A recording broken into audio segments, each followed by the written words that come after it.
Assalamualaikum warahmatullahi wabarakatuh. Kita jumpa kembali di pembelajaran daring bahasa Indonesia. Kali ini saya berkesempatan kembali untuk menyampaikan materi baru atau materi lanjutan dari kelas 12 ya.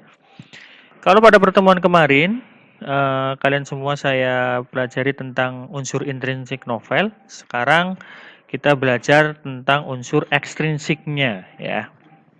Langsung saja kita lihat materinya ya. Nah ini unsur ekstrinsik novel. Jadi di sini nanti kita akan membahas tentang apa saja yang ada di unsur ekstrinsik. Kemudian saya akan memberikan contoh juga bagaimana cara menganalisisnya ya. Kita masuk ke hakikatnya terlebih dahulu. Baik. Hakikat unsur ekstrinsik. Di sini saya ambilkan dari Nurgiantoro, ini dalam bukunya tahun 2005 pada halaman 23 ya. Kalau tidak salah nama bukunya adalah Teori Sastra. Baik, unsur ekstrinsik adalah unsur yang berada di luar karya sastra ya. Kalau kemarin unsur intrinsik itu ada di dalam karya sastra itu, kalau ekstrinsik berarti ada di luar karya sastra. Nah, unsur tersebut secara tidak langsung mempengaruhi bangunan atau sistem organisme karya sastra itu ya. Dapat dikatakan unsur ekstrinsik sebagai unsur yang mempengaruhi bangunan cerita sebuah karya sastra. Dalam hal ini adalah cerpen ataupun novel ya. Tidak ikut menjadi bagian di dalamnya. Jadi sekali lagi unsur ekstrinsik ini adalah unsur yang membangun di luar atau dari luar karya sastra ya, atau dari luar novelnya. Jadi novel itu kan sebenarnya adalah mimetik ya, atau cerminan kehidupan nyata. Nah itu sama dengan kehidupan nyata. Jadi ada yang mempengaruhi dari dalam diri sendiri, jadi ada pengaruh dari luar, itu sama. Kita lihat unsur ekstrinsiknya. Yang pertama ada latar belakang penulis, kemudian ada nilai yang ada di dalam masyarakat, kemudian yang ketiga adalah situasi masyarakat. Jadi ada 3 hal yang biasanya kita munculkan di dalam unsur ekstrinsik novel ya. Kita yang lihat yang pertama, latar belakang penulisnya. Ini. Jadi di mana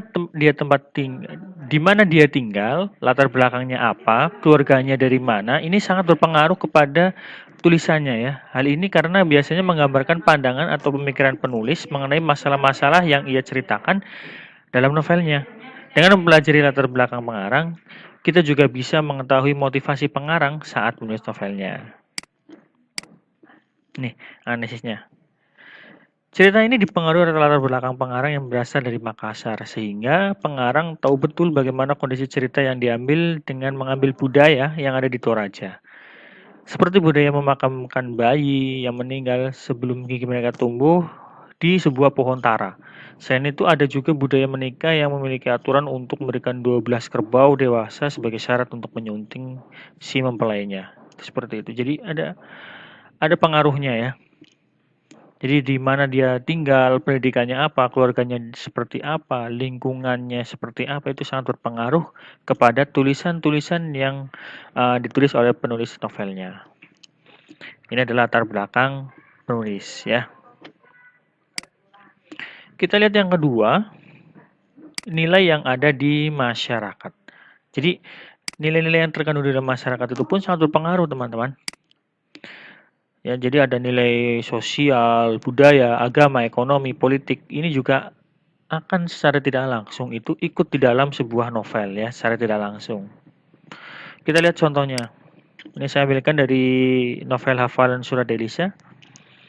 Nilai agama yang terkandung sangat kuat karena semua anak-anak Umi Salamah diwajibkan untuk menghafalkan bacaannya. Sholatnya yang diwajibkan untuk sholat sesuai dengan waktunya. Semua anak Umi Salamah ini belajar mengaji di TPA bersama Ustadz Rahman. Ya, jadi ini dibuktikan dari percakapannya. Delisa bangun, sayang sudah subuh.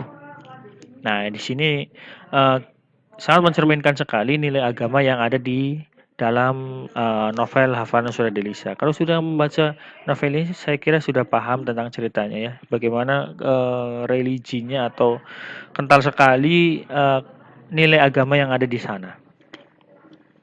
Ya, ini nilai agama ya, dan nilai-nilai yang ada di masyarakat ini sangat berpengaruh sekali. Kemudian yang terakhir adalah situasi masyarakat. Jadi novel ini juga sangat terpengaruhi dengan situasi yang ada di masyarakat pada saat itu ya, pada saat novel itu dibuat. Jadi ada kejadian-kejadian penting, ada kejadian-kejadian yang luar biasa, mungkin ada bencana alam, itu sangat mempengaruhi tulisan atau novel yang dibuatnya. Kalau Hafalan Surat dari Saya ini ditulis pada tahun 2004, ini bertepatan sekali dengan uh, peristiwa tsunami yang ada di Aceh ya. Jadi ini sangat mempengaruhi atau ini mungkin yang menjadi inspirasi dari seorang penulis untuk menuliskan sebuah novel, seperti itu ya. Saya kira itu yang bisa saya sampaikan pada pertemuan kali ini. Kalau ada pertanyaan silakan tulis di kolom komentar. Jangan lupa subscribe, komen, dan like ya.